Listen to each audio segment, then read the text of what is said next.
Hello friends, welcome to knowledge A to Z. আজকে আমি এই ধীবর বৃত্তান্ত গল্পটির অন্তর্গত যে তোমাদের সংক্ষিপ্ত প্রশ্নমালাগুলি রয়েছে সেগুলো সম্পর্কে আমি আজকে আলোচনা করব, যার প্রশ্নমান 3 নম্বরের বেশ কিছু ইম্পর্ট্যান্ট প্রশ্ন আজকে আমি তোমাদের জন্য উপস্থাপন করেছি। যতটা সম্ভব তোমাদের আমি হেল্প করার চেষ্টা করব। তো একটু আমি বুঝিয়ে দিই, একটু তোমরা শুনে নাও, পারলে তোমরা নোট ডাউনও করে নিতে পারো। আশা করি তোমাদের মনে যা যা প্রশ্ন আছে আমি সব প্রশ্নেরই উত্তর দেওয়ার চেষ্টা করব। তো দেখে নাও আজকের প্রশ্ন। শকুন্তলা কার আশ্রমে প্রতিপালিত হয়েছিল? তার এমন নামকরণের কারণ কি? শকুন্তলা ছোটবেলা থেকে মহর্ষি কর্ণের আশ্রমে মালিক হয়েছিলেন। তার এমন নামকরণের কারণ কি? ঋষি বিশ্বামিত্র ও স্বর্গের অপ্সরা মেনকার কন্যা হলেন শকুন্তলা। মেনকা তার সদ্যজাত কন্যা শকুন্তলাকে মালিনী নদীর তীরে ফেলে রেখে স্বর্গে ফিরে গিয়েছিলেন। পিতা মাতা পরিত্যক্ত শিশু শকুন্তলা নদী তীরেই পড়ে থাকেন। এটি শকুন্ত বা ভাস পাখি তার ডানা বিস্তার করে রৌদ্রতাপের হাত থেকে শকুন্তলাকে রক্ষা করে। যে পাখিটি তোমাদের যদি শর্ট প্রশ্ন হিসেবে তোমাদের যদি আসে প্রশ্ন যে শকুন্তলা বা ভাস পাখি তার ডানা বিস্তার করে, কোন পাখি? সেটা হচ্ছে শকুন্ত বা ভাস পাখি শকুন্তলাকে রক্ষা করে। এক সময় মহামুনি কর্ণ শকুন্তের কাছে সদ্যজাত শিশুকন্যাকে দেখতে পেয়ে শিশুটির দায়িত্ব নিজে গ্রহণ করেন। শকুন্ত পাখিটি শিশুটিকে রক্ষা করেছিলেন বলেই শিশুটির নামকরণ হয় শকুন্তলা। তোমাদের এটা জেনে রাখা খুবই প্রয়োজন। শকুন্তলার এমন নামকরণের পিছনে কি কারণ রয়েছে তার উত্তর আমি এক্ষুনি বলে দিলাম। এবার যাওয়া যাক পরের প্রশ্ন। যার চিন্তায় সে মগ্ন সেই ব্যক্তি শকুন্তলাকে ভুলে যাবেন। কে কাকে উদ্দেশ্য করে উক্তিটি করেন? তিনি এমন উক্তি কেন করেছিলেন? মহাকবি কালিদাস রচিত ধীবর বৃত্তান্ত নাট্যাংশের প্রশ্নোত্থিত অংশটি ঋষি দুর্বাসা শকুন্তলাকে উদ্দেশ্য করে এই উক্তিটি করেছেন। এবার এই উক্তি তিনি কেন করেছিলেন তার উত্তর আমরা জেনে নেব। তার উত্তর হলো, মহর্ষি কর্ণের অনুপস্থিতিতে তারই আশ্রমে শকুন্তলার সঙ্গে রাজা দুষ্মন্তের গান্ধর্ব মতে বিবাহ সম্পন্ন হয়। বিবাহান্তে দুষ্মন্ত রাজধানীতে ফিরে যাওয়ার সময় শকুন্তলাকে একটি আংটি পরিয়ে দিয়েছিলেন এবং কথা দিয়ে যান পরবর্তীকালে তাকে যোগ্য সম্মান দিয়ে রাজধানীতে ফিরিয়ে নিয়ে যাবেন। কিন্তু দীর্ঘ সময় পরেও শকুন্তলার খোঁজ নিতে কোনো দূত তপবনে না আসায় শকুন্তলা স্বামীর রাজায় চিন্তিত হয়ে মগ্ন হয়েছিলেন। তাহলে শকুন্তলার সাথে বিবাহ হওয়ার পরে তার দুষ্মন্ত তার শকুন্তলাকে একলা ফেলে রেখে সে তার রাজ্যে ফিরে গিয়েছিল, রাজধানীতে ফিরে গিয়েছিল। তার চিন্তায় মগ্ন হয়েছিল কে? শকুন্তলা। তার স্বামীর চিন্তায় সে মগ্ন হয়েছিলেন। এমন অবস্থায় ঋষি দুর্বাসা সেই আশ্রমে প্রবেশ করলেন, কিন্তু আনমনা শকুন্তলাকে ঋষিকে যথোপযুক্ত আপ্যায়ন করলেন না। তখন অপমানিত এবং ক্রুদ্ধ ঋষি প্রশ্নোত্থিত উক্তিটি করেছিলেন। পরের প্রশ্ন। এখন মারতে হয় মারুন, ছেড়ে দিতে হয় ছেড়ে দিন। প্রসঙ্গ সহ উক্তিটির তাৎপর্য লেখো। আমরা মার্ক করে রাখছি। তোমাদের এই কোটেশনটা আমি এর আগেও ব্যবহার করেছিলাম। রচনাধর্মী বা বিশ্লেষণাত্মক যে প্রশ্নাবলীগুলি আমি তোমাদের করিয়েছিলাম সেখানে আমি কোটেশনটা অনেকবার ব্যবহার করেছি। খুব ইম্পর্টেন্ট একটা লাইন, এটার পিছনে তো অবশ্যই গুরুতর তাৎপর্য আছে। তো সেই তাৎপর্য তোমাদের 3 নম্বর প্রশ্ন হিসেবে ইম্পর্টেন্ট। আমি সেটার আলোচনা তোমাদের সাথে এখন করে নেব। তো তোমরা এখন উত্তরটা দেখে নাও। কালিদাস রচিত অভিজ্ঞান ও শকুন্তলম নাট্যাংশ থেকে ধীবর বৃত্তান্ত নাট্যাংশে চক্রাবতারে বসবাসকারী সহজ সরল নির্লোভ ধীবর একটি রুই মাছের পেটে রাজা দুষ্মন্তের নামাঙ্কিত একটি আংটি পেয়ে তা বিক্রি করতে গিয়ে রাজরক্ষীদের হাতে ধরা পড়ে। কে ধরা পড়ে? ধীবর। ধীবর কে? ধীবর হচ্ছে একজন জেলে, যার বসবাস চক্রুবতারে, এটা একটা জায়গার নাম। সে এখানে বসবাস করত। সে ছিল অত্যন্ত সহজ সরল নির্লোভ একটি ব্যক্তি। কে ছিল? ধীবর। তো ধীবর সেই আংটিটা কোথা থেকে পেয়েছিল? মাছ কাটতে যে একটি আস্ত রুই মাছ কাটতে যে রুই মাছের পেট থেকে সে আংটিটা পেয়েছিল। ধীবর আংটিটির প্রাপ্তির প্রকৃতি ঘটনা বললেও রক্ষীরা তা বিশ্বাস করে না।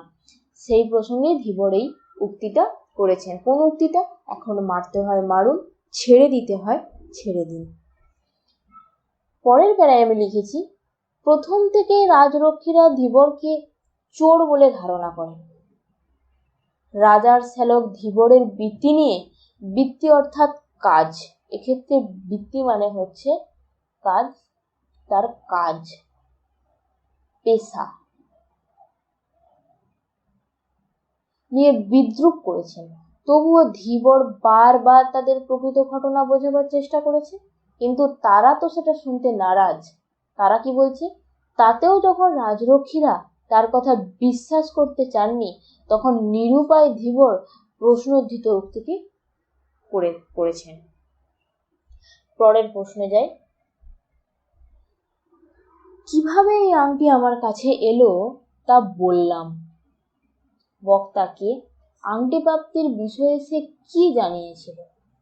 ধীবর বৃত্তান্ত নাট্যাংশের কেন্দ্রীয় তথা প্রধান চরিত্র চক্রবতারে বসবাসকারী সহজ সরল ধীবর উক্ত উক্তিটির বক্তা। ধীবরকে নগররক্ষীরা চোর সাব্যস্ত করলেও সে আংটি পাওয়ার বিষয়ে যা বলেছিল তা হলো, একদিন সে যখন রুই মাছ খণ্ড করছিল, তখনই মাছের পেটে মণিমুক্তায় খচিত আংটিটি পেয়েছিল। গরিব জেলে যখন আংটিটি বিক্রি করার জন্য লোককে দেখাচ্ছিল, তখনই তাকে প্রহরীরা ধরে নিয়েছিল। পরের প্রশ্ন, মহারাজ এ সংবাদ শুনে খুব খুশি হবেন। কোন সংবাদ শুনে মহারাজ খুশি হবে? সংবাদ শুনে মহারাজের অভিব্যক্তি কিরূপ হয়েছিল? খুব গুরুত্বপূর্ণ একটি প্রশ্ন উত্তর। মহাকবি কালিদাস রচিত ধীবর বৃত্তান্ত নাট্যাংশে মহারাজের নাম খোদাই করা আংটিটি পাওয়া গেছে এবং আংটি সহ সন্দেহভাজন চোরকেও ধরা হয়েছে, এই সংবাদের কথা এখানে বলা হয়েছে। যে সংবাদটা শুনে মহারাজ খুশি হবেন, সেই সংবাদটা হলো এটাই, যে মহারাজের নাম খোদাই করা আংটিটি পাওয়া গেছে এবং যার কাছ থেকে পাওয়া গেছে, মানে যাকে চোর বলে সাব্যস্ত করা হচ্ছিল, তাকে সন্দেহ করে তাকে ধরে আনা হয়েছে। এরপরে মহারাজের অভিব্যক্তি কি হয়েছে? রাজ্য শ্যালক যখন আংটিটি রাজা দুষ্মন্তকে দেখান, তখন আংটিটি দেখিয়ে মহারাজা খুশি হয়েছিলেন কিনা বোঝা যায়নি, বরং তিনি গম্ভীর হয়ে যান। রাজ্য শ্যালকের মনে হয় সম্ভবত ওই আংটির সঙ্গে তার কোনো প্রিয়জনের স্মৃতি জড়িত আছে, তাই তিনি মুহূর্তের জন্য বিহ্বল হয়ে পড়েন। বিহ্বল মানে এক্ষেত্রে মানে দুঃখ, মানে একটা থিঙ্কিং ভাবনা ফিরে যায়, এটা অন্য জগৎ যেটাকে আমরা বলি। শেষে তিনি ধীবরকে শাস্তি দেওয়ার পরিবর্তে উপযুক্ত অর্থ প্রদান করে, যা আংটিটির মূল্যের সমপরিমাণ ছিল। এই অভিব্যক্তির কথাই এখানে প্রকাশ পেয়েছে আমাদের আলোচ্য নাট্যাংশটিতে। পরের প্রশ্ন, এ যেন সুলো থেকে নামিয়ে একেবারে হাতির পিঠে চড়িয়ে দেওয়া হলো। কে কেমন পরিস্থিতিতে এমন উক্তিটি করেছিলেন? প্রশ্নের উক্তিটি করেছিলেন মহাকবি কালিদাস রচিত ধীবর বৃত্তান্ত নাট্যাংশের প্রথম রক্ষী। রাজরক্ষীরা ধীবরের মুখে আংটি প্রাপ্তির ঘটনা শুনে বিশ্বাস করেননি। তারা প্রথম থেকেই ধীবরকে চোর ভেবে তার সঙ্গে কঠোর আচরণ করেছে এবং তার কঠিনতম শাস্তি কামনা করেছে। অথচ দেখা গেল রাজা তাকে কোনো শাস্তিই দিলেন না, বরং প্রতিশ্রুতি তো প্রদান করলেন। পারিশ্রমিক মানে এখানে টাকা, মানে অর্থ, যেটাকে আমরা ভালো ভাষায় বলি অর্থ প্রদান করলেন তাকে। এতে যথেষ্ট পরিমাণে আশাহত হয়েছে রাজরক্ষীরা। দ্বিতীয় রক্ষী বলে, এই জেলে জমের বাড়ি গিয়ে আবার ফিরে এলো। অর্থাৎ তাকে তো শাস্তি দেওয়ার কথা ছিল, কিন্তু তাকে শাস্তি না প্রদান করে রাজা তাকে অর্থ দিয়ে সাহায্য করলো। খুশি হয়ে তাকে শাস্তি না দিয়ে তাকে অর্থ প্রদান করলো। তাই দ্বিতীয় রক্ষী বলে ওঠে যে এ জেলে জমের বাড়ি গিয়ে আবার ফিরে এলো। এই উপলক্ষে প্রথম রক্ষী কি বলে না, এ যেন শুলো থেকে নামিয়ে একেবারে হাতির পিঠে চড়িয়ে দেওয়া হলো। মানে এ যেন নিচে একটা ছিল, তাকে যেন হাতির পিঠে, মানে খুব উচ্চস্থ স্থানে তাকে চড়িয়ে দেওয়া হলো, মানে চাপিয়ে দেওয়া হলো। এমন উক্তি থেকেই রক্ষীদের আশাহত মনোভাবের পরিচয় পাওয়া যায়। এই প্রশ্নটা তোমরা করে নিও ভালো করে, এটাও ইম্পর্টেন্ট একটা প্রশ্ন। পরের প্রশ্ন, এখন থেকে তুমি আমার একজন বিশিষ্ট বন্ধু হলে, বিশিষ্ট প্রিয় বন্ধু হলে। কারা পরস্পরের বন্ধু হয়েছে? এমন বন্ধুত্বের কারণ কি? প্রশ্নোত্থিত অংশটিতে প্রধান চরিত্র ধীবর এবং রাজ্যশালক পরস্পর বন্ধু হয়েছে। কে কে? ধীবর ও রাজ্যশালক পরস্পর বন্ধু হয়েছে।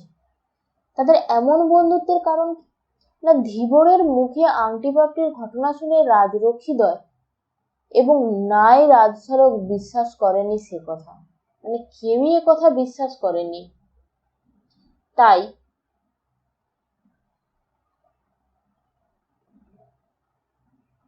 শ্যালক ধীবরকে রাজার সামনে উপস্থিত করে প্রকৃত সত্য উদ্ঘাটন করতে চেয়েছেন। আংটি দেখে বিহ্বল রাজা ধীবরকে শাস্তির বদলে পারিতোষিক প্রদান করলেন। আবার ধীবর তার প্রাপ্ত পুরস্কারের অর্ধেক রাজরক্ষীদের মধ্যে ভাগ করে দেয়। দরিদ্র ধীবরের মানবিক উদারতা, সততা মুগ্ধ হয়ে রাজশালক ধীবরের প্রতি উক্তিটি করেন। এই উক্তিটি করেছিল তখন কে করেছিল? রাজ্যশালক। রাজ্যশালক এই উক্তিটি করেছিল। যদি তোমাদের প্রশ্ন এরকমও আসে যে উক্তিটির বক্তাকে, তো সেক্ষেত্রে উত্তর হবে রাজশালক। তোর জীবিকা বেশ পবিত্র বলতে হয় দেখছি। বক্তা কাকে উদ্দেশ্য করে উক্তিটি করেছেন এবং কথাটি শুনে উদ্দিষ্ট ব্যক্তির কেমন প্রতিক্রিয়া দেখান? ধীবর বৃত্তান্ত নাট্যাংশে চক্রবতারে বসবাসকারী দরিদ্র ধীবরের উদ্দেশ্যে রাজা উৎকৃষ্ট ব্যক্তি দুষ্মন্তের শ্যালক এই উক্তিটি করেছিল। অর্থাৎ রাজশ্যালক এই উক্তিটি করেছিল। এই কথাটা শুনে ধীবরের কি প্রতিক্রিয়া হয়েছিল? ধীবর রুই মাছের পেট থেকে রাজা নামাঙ্কিত মণিমুক্তা খচিত আংটিটি পেয়ে তা বিক্রি করতে গিয়ে রাজরক্ষীদের হাতে ধরা পড়লে রাজরক্ষীরা তাকে চোর সন্দেহে এবং রাজ্যশালক ধীবরের বৃত্তি নিয়ে বিদ্রুপোক্ত উক্তিটি করেন। রাজ্যশালকের কথায় জবাবে ধীবর তাকে জানায় যে বৃত্তি নিয়ে যে মানুষ জন্মেছে সেই বৃত্তি নিন্দনীয় হলেও তা পরিত্যক্ত করা উচিত নয়। অর্থাৎ এক্ষেত্রে একটা সাধারণ, যেটাকে গোদা বাংলায় এটাকে আমরা বলবো, যে বৃত্তি নিয়ে, মানে যে পেশা নিয়ে যে মানুষ জন্মেছে তাকে সেই বৃত্তি নিয়ে তাকে থাকতে দাও। সেই বৃত্তিকে তারা অন্য ব্যক্তি ঘৃণা করতে পারে না, এটা উচিত নয়। অতএব ধীবরের এই উক্তির মাধ্যমে আমরা এই কথাটারই প্রকাশ পাই। ধীবরের এমন উক্তির মধ্য দিয়ে নিজের বৃত্তির প্রতি নিষ্ঠা ও গর্বিত মনোভাব প্রকাশ ঘটেছে। পরের প্রশ্ন, একে পূর্বপ্রসব বলতে দাও, কে কখন একথা বলেছেন? ধীবর বৃত্তান্ত নাট্যাংশে প্রশ্নোদিত উক্তিটির বক্তা হলেন দুষ্মন্তের শ্যালক অর্থাৎ রাজ শ্যালক।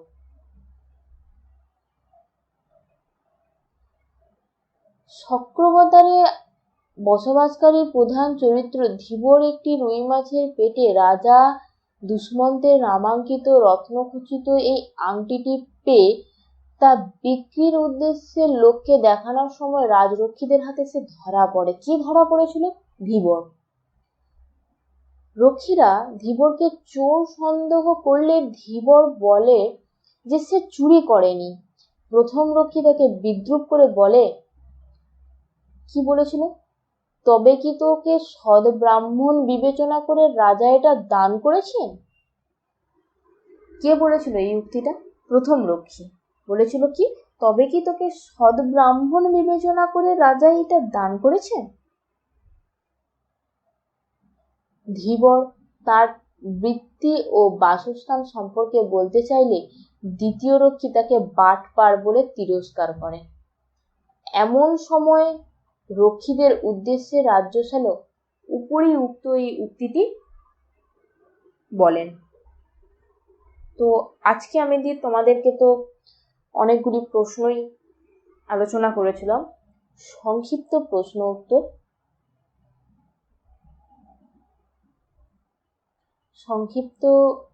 উত্তর।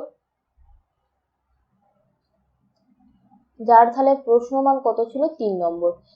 3 নম্বরের আমি প্রশ্ন আলোচনা করেছি। এরপর তোমাদের যদি কোনো প্রশ্ন থাকে তো তোমরা সেটা কমেন্ট সেকশনে জানিয়ে দিও। আর যদি তোমাদের এই ভিডিওটি ভালো লেগে থাকে তাহলে তোমরা লাইক, কমেন্ট, শেয়ার করে দিও।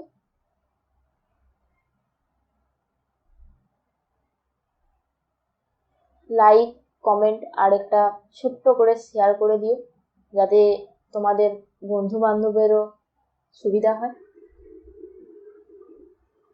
তাহলে আজ এ পর্যন্তই। তোমরা ফলো করতে থাকো নলেজ এ টু জেড, পরের পর আপডেট তোমরা পেয়ে যাবে।